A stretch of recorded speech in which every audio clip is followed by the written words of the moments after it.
திருச்சிற்றம்பலம். எந்நாட்டுடைய சிவனை போற்றி, எந்நாட்டவருக்கும் இறைவா போற்றி. நெக்ஸ்ட் ஜென் சேனல் நேயர்கள் அனைவருக்கும் அன்பான வணக்கங்கள். இன்னைக்கு நாம ஜூலை மாத பலன்களை பத்தி பார்க்க போறோம். அதற்கு முன்னாடி நம்மளோட சேனலை சப்ஸ்கிரைப் பண்ணிக்கோங்க. இந்த மாதம் ஃபர்ஸ்ட் என்னென்ன கிரகங்கள் மாறுறாங்க, என்னென்ன கிரகங்கள் சேர்ந்து என்ன யோக பலனை கொடுக்க போறாங்க அப்படிங்கிற நம்ம பார்க்கலாம். ஃபர்ஸ்ட் பாத்தீங்கன்னா சூரிய பகவான் அப்படின்னு சொல்லக்கூடியவர் கடக வீட்டுக்கு வரார் 16ஆம் தேதி மிதுனத்திலிருந்து. இங்க குரு ஆல்ரெடி உச்சமா இருக்கார். அப்ப சூரியனும் குருவும் சேர்ந்து சிவ ராஜ யோகத்தை கொடுக்க போகிறார். இந்த யோகம் அப்படிங்கிறது இந்த வருடம் ஒரு முறை மட்டும்தான் வரும். அதற்கப்புறம் பாத்துட்டீங்கன்னா அடுத்த வருஷம் தான் சூரியன் குரு சேர்க்கை அப்படிங்கிறது ஏற்படும். சோ உங்க ஜாதகத்துல அந்த அமைப்புகள் இருக்கான்னு பாருங்க. சனி பகவான் 26ஆம் தேதி வக்ரகிரி அடைகிறார். உங்க ஜாதகத்தில் சனி வக்ரமாக இருந்தால் மிகப்பெரிய யோகத்தை கொடுப்பார். அப்ப யாருடைய ஜாதகத்தை எல்லாம் சனி வக்ரமா இருக்குதுன்னு பாத்துக்கோங்க. அவங்களுக்கு எல்லாம் எல்லாமே ஜாக்பாட் அப்படிங்கறத நம்ம எடுத்துக்கலாம்.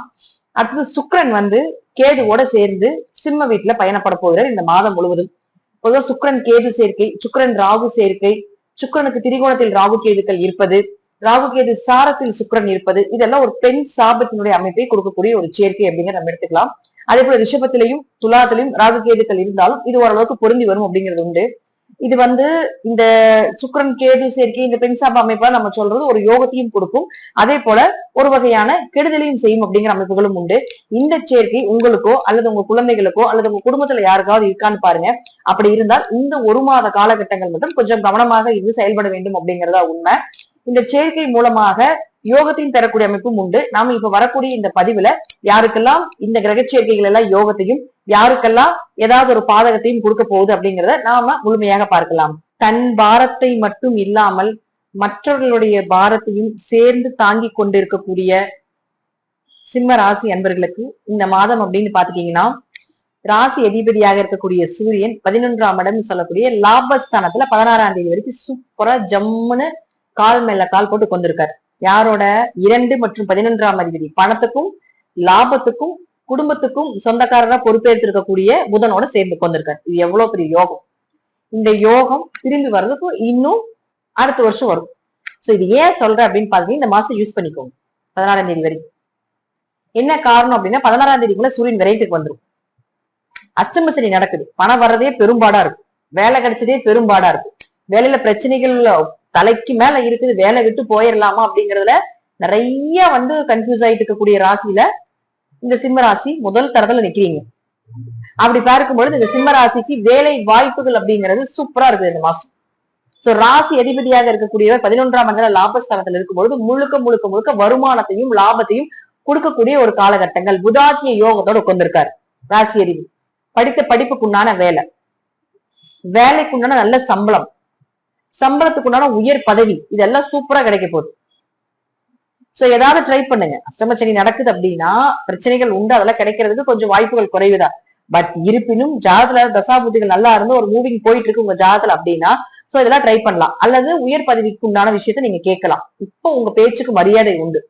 இப்ப நீங்க பேசுனீங்கன்னா யாரா இருந்தாலும் உங்களை பத்தி யோசிச்சு பார்ப்பாங்க. எனக்கு இது வேணுங்க, எனக்கு இந்த வேலை வேணும், எனக்கு இந்த சம்பளம் வேணும், என் குடும்பத்துல இவ்வளவு பிரச்சனைகள் இருக்குது, நான் தப்பே பண்ணல, நான் இந்த மாதிரி எல்லாம் இருக்குது, என்ன நீங்க பேசி சமாளிக்கக்கூடிய விஷயங்களாக இருந்தாலும் இந்த மாதம் பேசுங்க, சக்சஸ். தப்பே உங்க மேல இருந்தாலும் நீங்க பேசும் பொழுது புதன் வக்கரமா இருக்காரு, ஆனாலும் கொஞ்சம் பேச்சுல நீங்க முன்ன பின்ன இருக்கும், கொஞ்சம் ஹார்டா பேசுறது, ஃபோர்ஸா பேசுறது, ஒரு 2 வார்த்தைகள் டக்குன்னு விட்டுருவீங்க. பட் இருந்தாலும் கொஞ்சம் அதுலயும் கொஞ்சம் கவனமா இருந்துக்கோங்க. பட் பேசுனாதான் கிடைக்கும், அழுத பொருளைக்குதான் பால். சோ கொஞ்சம் இந்த மாசம் பேசுங்க. நீங்க நினைக்கிற விஷயங்கள் எல்லாமே கைக்கூடி வரப்போகுது. உங்களுடைய ஆசைகள், உங்களுடைய கனவுகள், தீராத விஷயங்கள், இதெல்லாம் நடக்கிறதுக்கு உண்டான வாய்ப்புகளும் இந்த மாசம் உண்டு. சோ 2 கூடையவர் 11ஆம் வீட்டிலேயே இருக்கும் பொழுது லாபத்துக்கு குறைவே இல்லைங்க. 16ஆம் தேதி வரைக்கும் பாத்தீங்கன்னா சூரியன் அங்க இருக்காரு, அதற்கு மேல கீழே வந்துடுறாரு. ஆனால் அங்க குரு உச்சமா இருக்காரு இல்லையா, அப்ப சூரியனோட சேர்றாரு இல்லையா, அப்ப உச்சம் பெற்ற கிரகத்தோட எந்த கிரகங்கள் சேர்ந்தாலும் அந்த உச்சத்துக்குண்டான பலனை கொடுப்பாரு. அப்ப சூரியனும் குருவும் சேர்ந்த சிவராஜ யோகம். நிறைய கோயில் கட்டுறதுக்கு வாய்ப்புகள் கிடைக்குங்க. பழமையான சிவன் ஸ்தலத்துக்கு போயிட்டு வருவீங்க, ஏதாவது ஒரு குருமார்களுடைய வழிபாடுகளை எடுத்து செய்வீங்க, அல்லது விட்டு போன ஏதாவது வழிபாடுகளை எடுத்து செய்யறதுக்கு வாய்ப்புகள் கிடைக்கும். தீர்த்த யாத்திரை நிறைய போவீங்க. பெரிய மனிதனுடைய தொடர்புகள் கிடைக்குங்க இந்த மாசம் உங்களுக்கு. ஒரு பணக்காரர்களுடைய தொடர்போ, பெரிய அரசியல்வாதிகளுடைய தொடர்போ ஏதோ ஒண்ணு இந்த சிம்மராசிக்கு இந்த மாதம் ஏற்படும். அந்த கான்டாக்டால் சும்மா வரும், அது யூஸ் பண்றீங்களோ இல்லையோ, பட் அந்த கான்டாக்ட் எல்லாமே நிச்சயமா வர்றதுக்கு உண்டான வாய்ப்புகளும் உண்டு இந்த மாசம். அடுத்து 3 மற்றும் 10ஆம் அதிபதியான சுக்கிரன் ராசிக்குள்ளே இருக்காரு. கேது ராசிக்கு நிறைய குழப்பத்தையும் மன உளைச்சலையும் கொடுத்துக்கிட்டு இருந்தாலும் இப்ப சுக்கிரனோட கேது சேரும். முதல்ல ஆரம்பத்துல வீடியோட ஆரம்பத்துல சொல்லியிருப்பேன், உங்க ஜாதத்துல சுக்கிரன் கேது சேர்க்கை, சுக்கிரன் ராகு சேர்க்கை எல்லாம் இருக்குதான்னு கொஞ்சம் பாருங்க. அது எல்லாமே உங்களுக்கு இருந்தாலும் சரி, உங்க குடும்ப நபர்கள் யாருக்கு இருந்தாலும் சரி, கொஞ்சம் பாதகத்தை ஏற்படுத்தி கொடுக்கும். முடிந்த அளவுக்கு இந்த மாதம் கொஞ்சம் புதிய நபர்களுடைய தொடர்புகளை கொஞ்சம் கட் பண்ணிருங்க. அது ஆணாக இருந்தாலும் சரி, பெண்ணாக இருந்தாலும் சரி. ஏன்னா ஒரு கெட்ட பெயர், ஏன்னா அவமானத்துக்கு இப்போ அதாவது அஷ்டமச்சனின்னு அவமானம், அவமானத்துக்கு பேர் போகணும்னா இப்ப சிம்மராசி அதுக்கு பேர் போயிட்டு இருக்கு. தப்பே பண்ணலினாலும் தப்பு செஞ்ச மாதிரி ஒரு கிரியேட்டிவிட்டி ஆயிடுச்சு. சோ தலைக்கு நின்று நிக்க வேண்டியதா இருக்குது. வேலை பழுவும் ரொம்ப ஜாஸ்தியா இருக்குது, வேலையில மதிப்பும் இல்ல, வேலை செய்யக்கூடிய நபர்கள் எல்லாமே என்னை நல்லா பாத்துட்டு இருந்தாங்க, இப்ப இந்த அஷ்டமச்சனி வந்ததுல இருந்து அவங்க என்னை மதிக்க மாட்டேங்கிறாங்க, இப்படிதான் நிறைய போயிட்டு இருக்கு. பட் இதுவும் கலந்துற போகுது. சோ அதனால இந்த கிரக சேர்க்கைகள் இருக்கு அப்படின்னா கொஞ்சம் கவனமாக இருந்து கொள்வது என்பது நல்லது. இது உங்களுக்கும் பலிக்கலாம், இல்லது உங்க குடும்ப நபர்கள் யாருக்கு வேணாலும் பலிக்கலாம். சோ அவங்க என்ன பண்றாங்க, என்ன செய்யறாங்க, எங்க போறாங்க கொஞ்சம் பார்த்துக்கொள்வது நல்லது. மற்றபடி புதிய தொழில் அமைச்சுக்க வேண்டாம், புதிய முயற்சிகள் வேண்டாம். என்ன பண்ணிட்டு இருக்கீங்க அதுல மூவிங் பண்ணி போங்க, சூப்பரா இருக்கும். கூட பிறந்தவர்கள்னாலயோ அல்லது அத்தைனாலேயோ அல்லது ஒரு பெண்கள்னாலேயோ ஏதாவது ஒரு மனஸ்தாபங்கள் அல்லது அவங்களுக்கு ஏதாவது உடம்பு முடியாம போறது, அவங்களுக்கு ஏதாவது செலவு செய்ய வேண்டிய ஒரு சூழ்நிலைகள் இதெல்லாம் வர்றதுக்கு வாய்ப்புகள் உண்டு அப்படிங்கிற அமைப்புகளும் உண்டு. அடுத்து 4 மற்றும் 9ஆம் அதிபதியாக இருக்கக்கூடிய செவ்வாய், அவர் இருக்கக்கூடிய வீடு அப்படின்னு பாத்துட்டீங்கன்னா உங்களுடைய ராசிக்கு 10ஆம் இடமாக இருக்கக்கூடிய ரிஷபத்துல வந்து உட்கார்ந்துருக்காரு. அப்ப என்ன பண்ணுவார் செவ்வாய்? முழுக்க முழுக்க தாய் தந்தையோட ஆரோக்கியத்துல சூப்பரா ஏற்படுத்தி கொடுப்பார். அதே போல 4, 9 தொடர்பு ஏற்படுதா தர்ம கர்மாதிபதி யோகம் வேலை செய்யுதுன்னு அர்த்தம். ஆல்ரெடி வந்து சிவராஜ யோகம், இப்ப தர்ம கர்மாதிபதி யோகம் வேற வேலை செய்யுது. அப்ப ஆண் வாரிசு யாருக்காவது பிறக்கணும்னு நினைச்சீங்கன்னா இந்த மாதம் எல்லாமே ட்ரை பண்ணலாம். அதுல ஆண் வாரிசு பிறக்கிறதுக்கு உண்டான வாய்ப்புகள் கிடைக்கும். கோவில் எடுத்து கட்டுவீங்க, உங்களுடைய தொழில உங்க குழந்தைகளுக்கு கொடுப்பீங்க, உங்களுடைய தொழில உங்க குழந்தைகளுக்கு கொடுப்பீங்க, அல்லது நீங்களும் உங்க குழந்தைகளுக்கு சேர்ந்து தொழில் பண்றதுக்கு ஒரு வாய்ப்புகள். ஏன் ஜாதகத்தை என் குழந்தைக்கு ஏதாவது பண்ணலாமா? கண்டிப்பா நடக்கிறதுக்கு வாய்ப்புகள் உண்டு. சோ நம்பிக்கையாக இருக்கக்கூடிய ஒரு நாட்கள் அப்படிங்கிறது எடுத்துக்கலாம். உயர்கல்வி, ஏன்னா உங்களுக்கு 16ஆம் தேதிக்கு மேல ராசி அதிபதியாக இருக்கக்கூடிய சூரியன் வந்து உங்களுக்கு வெளிநாடுன்னு சொல்லக்கூடிய 12ஆம் இடத்துக்கு வராரு. அப்ப யாராவது உயர்கல்வி படிக்கிறதுக்கு உண்டான வாய்ப்புகள் ஏதாவது இருக்குன்னா தாராளமா போலாம். ஏன்னா 9ஆம் இடம் தான் உயர்கல்வி, காலேஜ் படிப்பா 4ஆம் இடம். அப்ப 4, 9ஆம் அதிபதியான செவ்வாய் 10ஆம் இடத்துல இருக்கு. தொழில் ரீதியாகவும் போலாம், படிப்பு ரீதியாகவும் வெளியே போலாம். சோ அந்த வாய்ப்புகள் எல்லாமே சூப்பரா இருக்கு. ஏதாவது ட்ரை பண்ணா தாராளமா ட்ரை பண்ணி பாருங்க, உங்களுக்கு சக்சஸ் கொடுக்கக்கூடிய ஒரு அமைப்பு உண்டு, கண்டிப்பா நடக்கும்.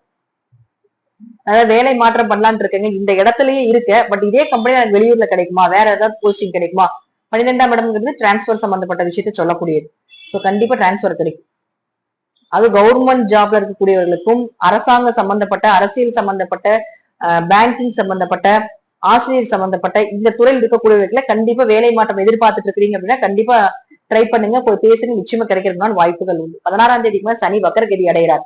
அப்ப 16ஆம் தேதிக்கு மேல உங்களுடைய அஷ்டமச்சனியினுடைய தாக்கம் குறையும். ஏன்னா ஆல்ரெடி சனி வந்து வச்சு செஞ்சுட்டு இருக்காரு.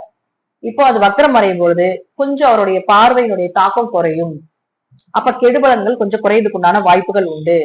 சிம்மத்தை பொறுத்த வரைக்கும் பாத்துட்டீங்கன்னா நிறைய பண வரவு, பொருளாதாரம் இதெல்லாம் முடிந்த அளவுக்கு அதை பத்தி குடும்பம் சார்ந்த விஷயங்கள்லாம் இருக்குது அப்படின்னா 16ஆம் தேதிக்கு முன்னாடியே வைத்துக் கொள்வது நல்லது.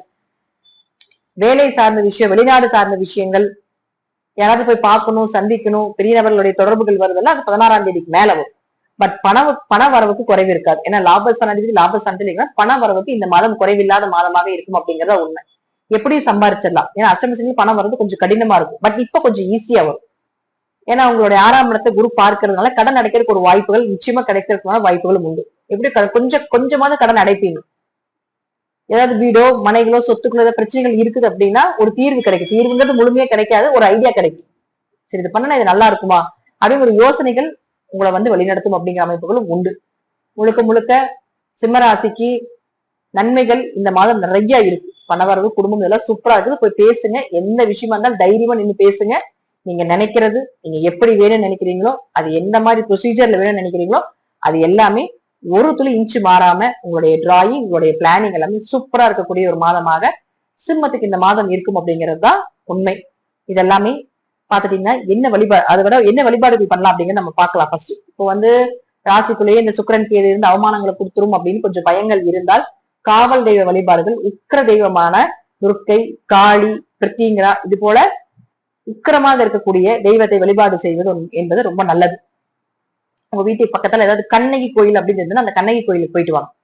அல்லது வந்து நீங்க இந்த சிறு குழந்தையை வச்சு வழிபாடு பண்ணிட்டு இருப்பாங்க இல்லைங்களா, பாலாம்பிகை, கன்னி தெய்வங்கள், உங்க முன்னோர்களே வந்து அந்த பெட்டியில வச்செல்லாம் வழிபாடு பண்ணுவாங்க இல்லைங்களா, அது போல எல்லாம் இருப்பாங்க. சோ அதெல்லாம தொடர்ந்து இந்த மாதம் பண்ணுவது என்பது ரொம்ப நல்லது. அது மட்டும் இல்லாம இந்த மாதத்துல ஏதாவது ஒரு பழமையான சிவன் ஸ்தலத்துக்கு ஒரு தடவை போயிட்டு வந்துருங்க. 16ஆம் தேதிக்கு மேல அது நிறைய நன்மைகளை கொடுக்கும். உங்களுக்கு நிறைய கெடுபலன்களை உங்களுக்கு காப்பாத்தி கொடுக்கும். சோ இது போல சின்ன சின்ன பரிகாரங்கள் மூலமாக உங்களுடைய வாழ்க்கையில் இருக்கக்கூடிய பெரிய விஷயம், தடை தாமதங்கள் இதெல்லாம் சரி பண்ணலாம். சோ இந்த மாதம் இது மட்டும் செய்யுங்க. சிம்மத்துக்கு எப்பவுமே சிவபெருமானுடைய கடாட்சம் நிறைய இருக்கு. இந்த மாதத்துல இருந்து விநாயகருடைய கடாட்சம் நிறைய வரப்போகுது. பெண் தெய்வத்தினுடைய கடாட்சம் நிறைய வரப்போகுது. சோ பெண் தெய்வ வழிபாடுகளை, கன்னி தெய்வ வழிபாடுகளையும் கொஞ்சம் வைத்துக் கொள்வது என்பது ரொம்ப நல்லது. இல்லைங்க எதுவுமே பண்ண முடியாது, நாங்க வெளிநாட்டுல இருக்கிறோம், இதெல்லாம் பண்ண முடியாது, உங்க வீட்டுல ஏதாவது பெண்கள் இருப்பாங்க இல்லைங்களா, அவங்களுக்கு கன்னி பூஜை பண்ணுங்க. யூடியூப்ல சர்ச் பண்ணி பாத்தீங்கன்னா தெரியும் கன்னி பூஜை பண்ணுவது எப்படி அப்படின்னு. சோ அது ஏதாவது ஒரு 5 குழந்தைகள் 3 குழந்தைகள் அப்படின்னு சொல்லி ஒத்தைப்படையில வர்ற மாதிரி எடுத்து அந்த வழிபாடுகள் செய்யும் பொழுது பெரிய சக்சஸ் கிடைக்கும். சோ இதுவும் சிம்மம் செய்யலாம். நன்றி. மீண்டும் நல்ல பதிவில் சந்திக்கலாம். திருச்சிற்றம்பலம், தில்லையம்பலம், ஸ்ரீ நரசிம்ம